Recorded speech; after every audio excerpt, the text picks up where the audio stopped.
பிரியமான சகோதர சகோதரிகளே, தவக்காலத்தின் 5வது ஞாயிற்றுக்கிழமையை நாம் கொண்டாடி கொண்டிருக்கிறோம். இந்த தவக்காலத்தினுடைய சிறப்பு அம்சம் என்ன என்றால், நாம் செய்கிற ஒருத்தல் முயற்சிகள் அல்ல, அல்லது நாம் ஏறெடுக்கிற பல வகையான ஒருத்தல் முயற்சிகள் அல்ல, மாறாக இறைவனோடும் அல்லது இறை வார்த்தையோடும் நாம் கொண்டாடுகிற திருப்பலியோடும் அல்லது இன்னும் அதிகமாக ஒரே குடும்பமாக கூடி அந்த இறை வார்த்தையை கேட்கிற நிகழ்ச்சிகள் தான் நம்முடைய பலம் உண்டு. ஆக அப்படி பார்க்கிற போது நம்முடைய சமூகத்தை இறைவன் உண்மையிலேயே ஆசீர்வதிக்கிறார். இந்த வாய்ப்பும் இந்த நாளும் நமக்கு கிடைத்திருக்காது. இருந்தாலும் கடவுளுடைய சித்தம் இந்த நாளிலே நாம் கூட வேண்டும். ஒரு அழகான திருப்பாடுகளை நாம் தியானிக்க வேண்டும். திருச்சிலுவை பாதையில் பல சிந்தனைகளை உள்வாங்க வேண்டும். இறுதியில் இந்த திருப்பலியில் கலந்து கொள்ள வேண்டும் என்ற இந்த தவக்காலத்தில் நாம் செய்யக்கூடிய இந்த ஒன்று கூடுதல் என்பது மிக மிக கடவுளுக்கு பிடித்தமானதாக இருக்கிறது. அதுவும் இந்த காலகட்டத்தில் எங்கு பார்த்தாலும் நாம் நாளை இருப்போமா அல்லது எங்கு என்ன வெடிக்குமோ என்ற ஒரு சூழ்நிலையில் இருந்து கொண்டிருக்கிற நமக்கு ஒன்று கூடுதல் மிக அவசியமாக இருக்கிறது. கடவுளிடம் வரும்போது தான் நம்முடைய ஆன்மா பலம் அடைகிறது.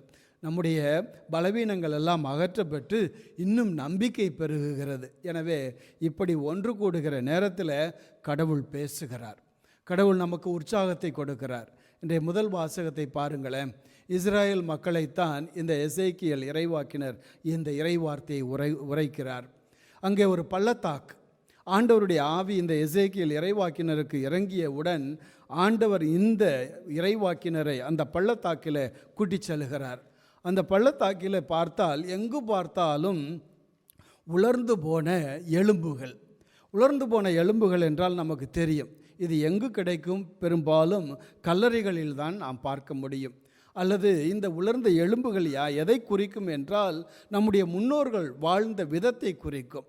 ஆக இப்படிப்பட்ட ஒரு சூழலில் தான் எங்கு பார்த்தாலும் இந்த பள்ளத்தாக்கிலே உலர்ந்து போன அல்லது நொய்ந்து போன அல்லது மண்ணோடு மண்ணாகி மக்கிப்போன அந்த எலும்புகளுக்கு கடவுள் இறைவாக்கினரை பயன்படுத்துகிறார். இதே சூழலில் தான் நாமும் இருக்கிறோம்.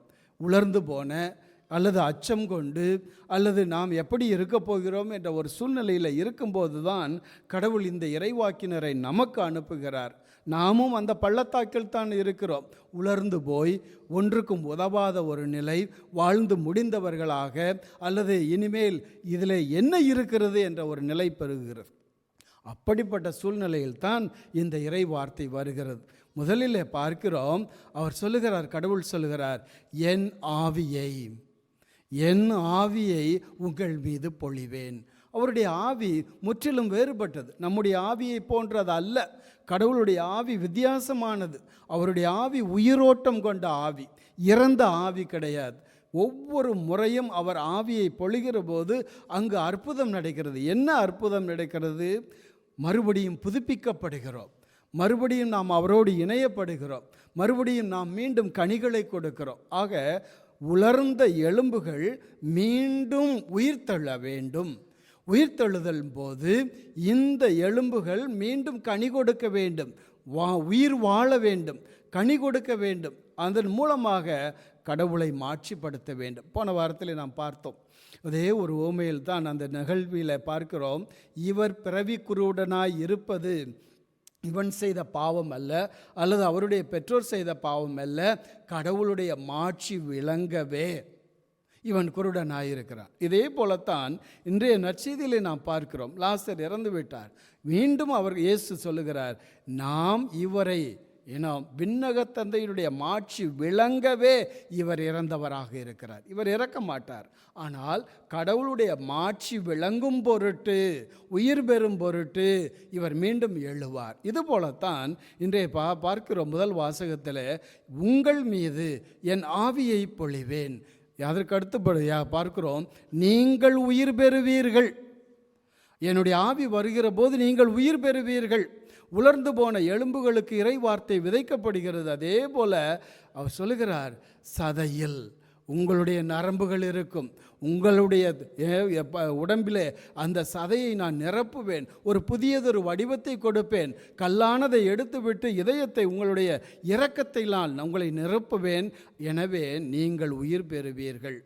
இன்றைய நாளில் நம்முடைய சிந்தனையெல்லாம் இப்படி ஒரு பயம் கலந்த ஒரு சூழ்நிலையில் வாழ்ந்து கொண்டிருக்கிற நமக்கு, நீங்கள் உயிர் பெற வேண்டும், என்னுடைய ஆவியின் வழியாக பயந்து போன நிலை மாறி கடவுளுடைய பக்கம் திரும்பத்தான் இந்த இறைவாக்கு நம்மை தேடி வருகிறது. எனவே நமக்குள்ளே என்ன ஆவி உள்ளது என்பதை நாம் சிந்தித்து பார்க்க வேண்டும். கடவுளுடைய ஆவி குடிகொள்கிறதா? ஷோனா இதில் ஜிம்பாப்வே மொழியில் ஒரு நல்ல ஒரு வசனம் உண்டு. இங்கே நம்ம இந்த இதில் பார்க்குறோம், ரோமேயருக்கு எழுதப்பட்ட மடலில் 8வது அதிகாரத்தில் பார்க்குறோம், யார் ஒருவர் கடவுளுடைய ஆவியை கொண்டிராதவர் அவருக்கு உரியவர் அல்ல. அப்படி தானே? ஆமாம், அப்படி தான் இருக்கு. சரியா? யார் ஒருவர் கடவுளுடைய ஆவியை கொண்டிராதவர் அவர் அவருக்கு உரியவர் அல்ல. அந்த மொழியில் என்ன அப்படின்னு சொன்னால், ஆனி நான் ஆனி, ஆசினா மேயாவா கிறிஸ்து, ஆசி 3. இது பெருமைக்காக நான் உங்கள்கிட்ட பேச கிடையாது, இந்த டிரான்ஸ்லேஷனை மட்டும் நான் சொல்ல வர்றேன். சரிங்களா? அதில் என்ன அப்படின்னா, எவனொருவன் கிறிஸ்துவனுடைய ஆவியை கொண்டிராதவன் அவன் மனிதன் அல்ல. டிரான்ஸ்லேஷன் புரிஞ்சா? அதில் பாருங்கள், நம்ம என்ன பண்ணுறோம், அவருக்கு உரியவர் அல்ல. அந்த டிரான்ஸ்லேஷனில் எப்படி மொழியில், இவன் மனிதனே இல்லை, எவனொருவன் கிறிஸ்துவின் ஆவியை கொண்டிராதவன் அவன் மனிதன் அல்ல. அப்போ நம்ம எப்படிப்பட்ட ஆவியை கொண்டிருக்க வேண்டும் என்பது தான் இன்றைய இறை வார்த்தை. ஆக கடவுளுடைய ஆவிதான் நம்முடைய மூச்சு. 2 கொரிந்தியர் 3:16, 17, 18 பார்க்கிறோம், தூய ஆவியால் விளைவது வாழ்வு. ஆண்டவரின் ஆவியார் இருக்கும் இடத்தில் விடுதலை உண்டு. ஆக நாம் முந்த கடவுளுடைய ஆவியை பற்றி கொள்ள வேண்டும். கடவுளுடைய மனநிலையில் எந்த ஒரு பரிசுத்தமான ஆவி, வாழ்வு தரும் ஆவி, நல்ல சிந்தனை செய்யக்கூடிய ஆவி, பிறரை உற்சாகப்படுத்தக்கூடிய ஆவி, பிறரை அன்போடு பார்க்கக்கூடிய ஆவி, இன்னும் அதிகமாக புத்துணர்ச்சி தருகிற ஆவி, இந்த ஆவி, இந்த மனநிலை தான் இன்று நமக்கு தேவையாக இருக்கிறது.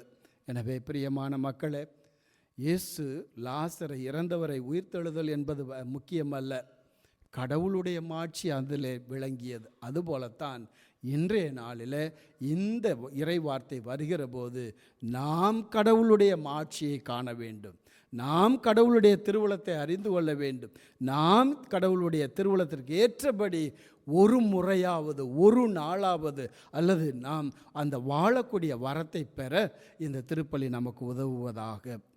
அன்பே உருவான இறைவா, மீண்டும் உம்முடைய ஆவியை எங்கள் மீது பொழிந்தருளும்.